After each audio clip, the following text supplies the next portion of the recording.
This page was created to teach Black history. Unfortunately, the American educational system was designed to exclude our real historical account, so we are here to dismantle it. It's time to enlighten those of us who have been kept in the dark. I am a Black man who didn't know enough about my own history, so I began to dig deeper and do my own research. Black history is American history, so I want people of all races and cultures to join together to learn our history as one. Here, I will share all of my findings. Please like, follow, share, and subscribe to Teaching Black History. The story of Ruby Bridges. Ruby Bridges was the eldest of 5 children, born to Aben and Lucille Bridges. As a child, she spent most time taking care of her younger siblings, though she also enjoyed playing jump rope, softball, and climbing trees. When she was 4 years old, the family relocated from Tylertown, Mississippi, where Bridges was born, to New Orleans, Louisiana.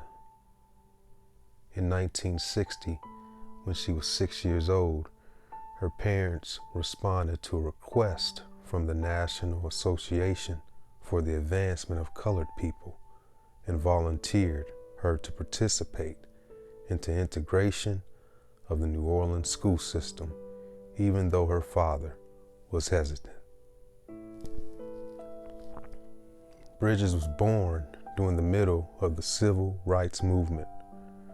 Brown versus Board of Education was decided 3 months and 22 days before Bridges' birth.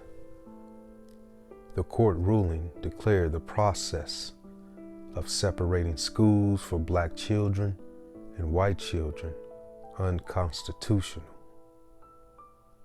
Though the Brown versus Board of Education decision was finalized in 1954, Southern states were extremely resistant to the decision that they must integrate for the 6 following years. Many white people did not want schools to be integrated, and though it was a federal ruling, state governments were not doing their part in enforcing the new laws. In 1957, federal troops were ordered to Little Rock, Arkansas, to escort the Little Rock 9 students in combating violence that occurred as a result of the decision. Under significant pressure from the federal government, the Orleans Parish School Board administered an entrance exam to students at Bridges School with the intentions of keeping Black children out of white schools. Bridges attended a segregated kindergarten in 1959. In early 1960, Bridges was one of 6 Black children in New Orleans to pass the test that determined whether they could go to the all-white William Frantz Elementary School. 2 of the 6 decided to stay at their old school. Bridges went to France by herself, and 3 children were transferred to McDonough number 19 and became known as the McDonough 3. Bridges and her mother were escorted to school by 4 federal marshals during the first day that Bridges attended William Frantz Elementary. Bridges' father was initially reluctant, but her mother felt strongly that the move was needed, not only to give her own daughter a better education, but to take this step forward for all African American children. Her mother finally convinced her father to let her go to the school. As soon as Bridges entered the school, white parents pulled their own children out. All the teachers except for one refused to teach while a Black child was enrolled. Only one person agreed to teach Bridges, and that was Barbara Henry from Boston. And for over a year, Henry taught her alone, as if she were teaching a whole class.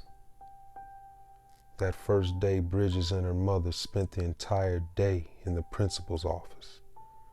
The chaos of the school prevented their moving to the classroom until the second day.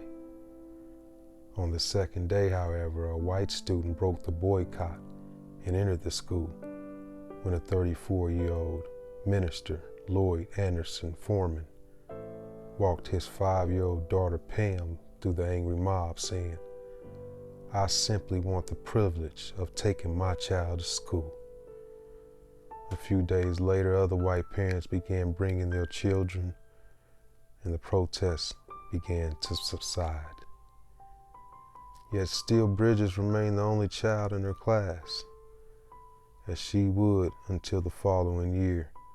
Every morning, as Bridges walked to school, one woman would threaten to poison her, while another held up a black baby doll in a coffin.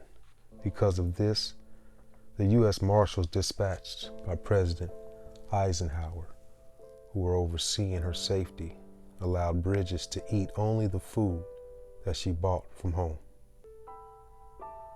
The Bridges family suffered for the decision to send her to William Frantz Elementary. Her father lost his job as a gas station attendant. The grocery store the family shopped at would no longer let them shop there. Her grandparents, who were sharecroppers in Mississippi, were turned off their land. And Abin and Lucille Bridges separated.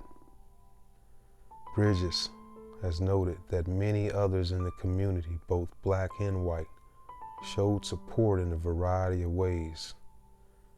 Some white families continued to send their children to France despite the protest.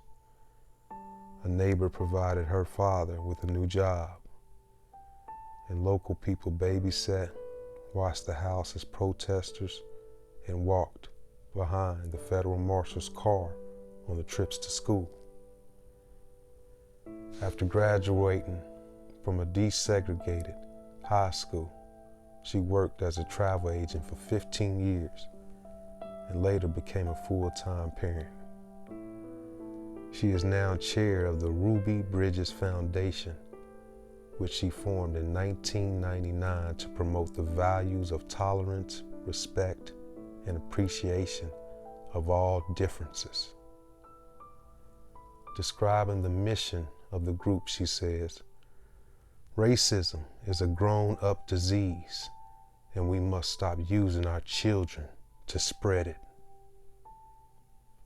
Bridges now, Ruby Bridges Hall, still lives in New Orleans with her husband, Malcolm Hall, and their 4 sons.